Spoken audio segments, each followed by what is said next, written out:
up into a biochromatic integrator, which is a device that's a blending of alien science and old Atlantean science.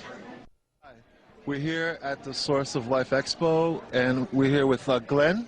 And Glenn is going to share with us a little bit about the Philadelphia experiment and some other phenomena that have occurred. This is really incredible stuff. I hope you enjoy it. We're here on Channel 17, and it's 11 p.m., and I'm glad you're watching the show. Well, in 1943, the government was conducting experiments which were originally envisioned by Nikola Tesla and Albert Einstein in the 20s, which were to create a field, an electronic field, which would cause invisible.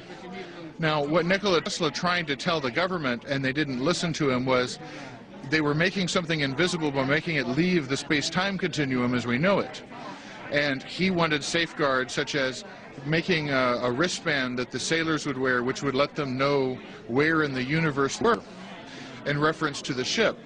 And because the government said, no, we don't want to spend the extra $500 a wristband, Nikola Tesla backed out, and then was later killed for his trouble, theoretically. How did they know that the wristband will help them or keep them in that location?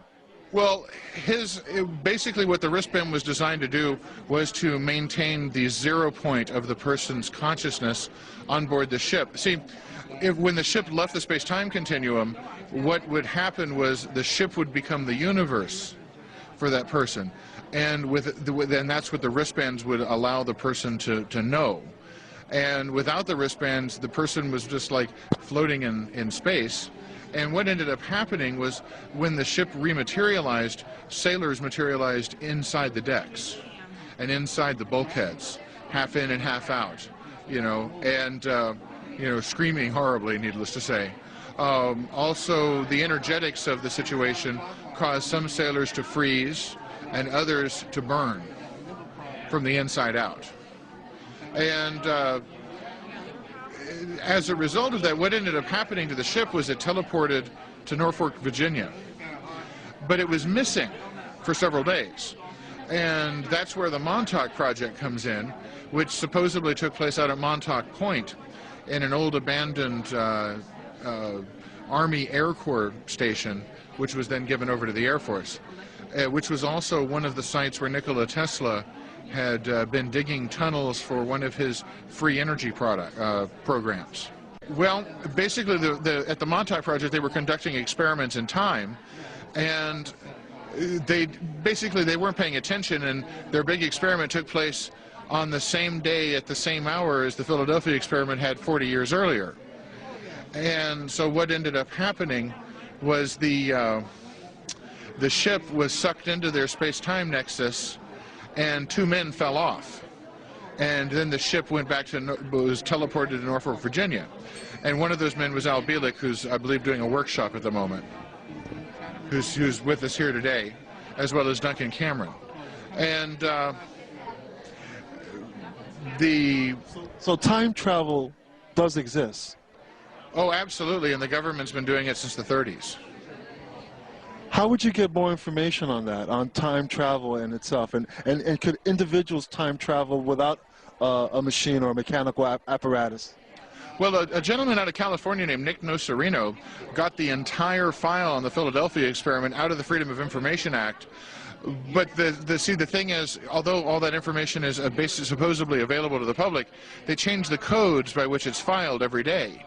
So unless you know the code that day, you can't get it, and it takes about 48 hours to get the codes for a file for the file. So what happened was Nick Nocerino went to some of the far viewers that were trained by the CIA and said, "What's the file number for this?"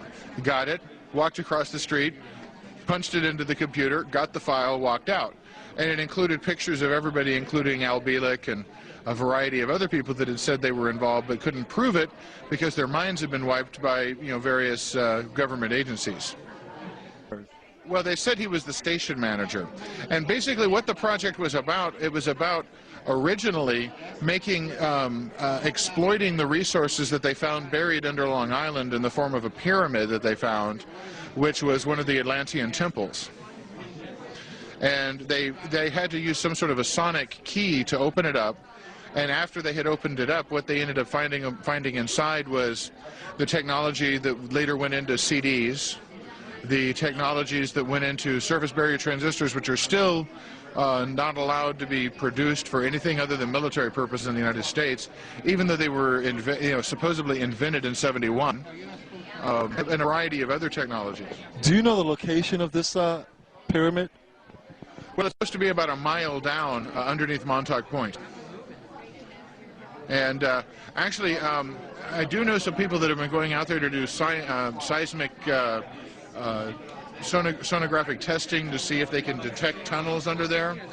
And every time they do, the sheriff immediately shows up and says, "You folks can't do this." And they're like, "Well, it's public land." And they're like, "Well, you can't do this," and throw them off. So, you know, I've been to Montauk Point, but I've never noticed any kind of military station or naval station there. When I was taken out there, I didn't drive personally, and it was about 4 years ago. But there is a base that's still out there. I mean, I've been on it. I know that Al or Phil Gruber particularly could give you the address and tell you how to get there. You know, this is tonight out there. They're having a panel discussion. Yeah. Out there in Montauk? Are you guys going to be there? Well, Al and Duncan are. I got to stay and watch the booth. You know, somebody's got to make the money to pay for everything.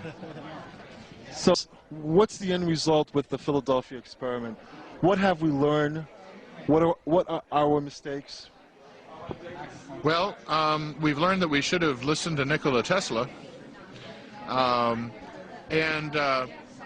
we've learned that maybe it might be time for the American public to start demanding that the other 200 of Nikola Tesla's patents be released again.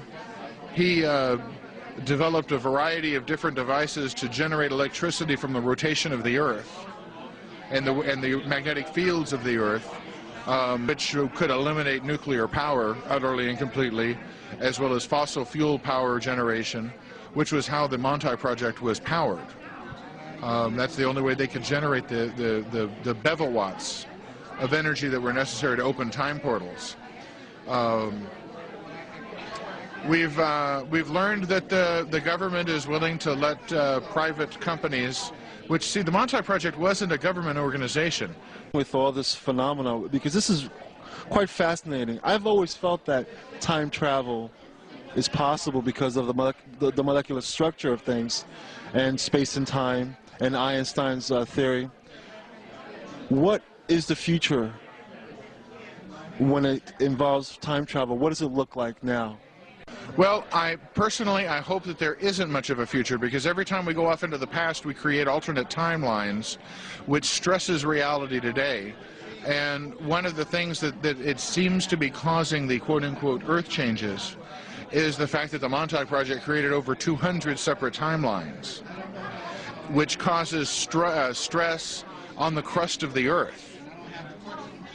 And it causes earthquakes, and it causes volcanic eruptions. It could cause the axial tilt of the Earth.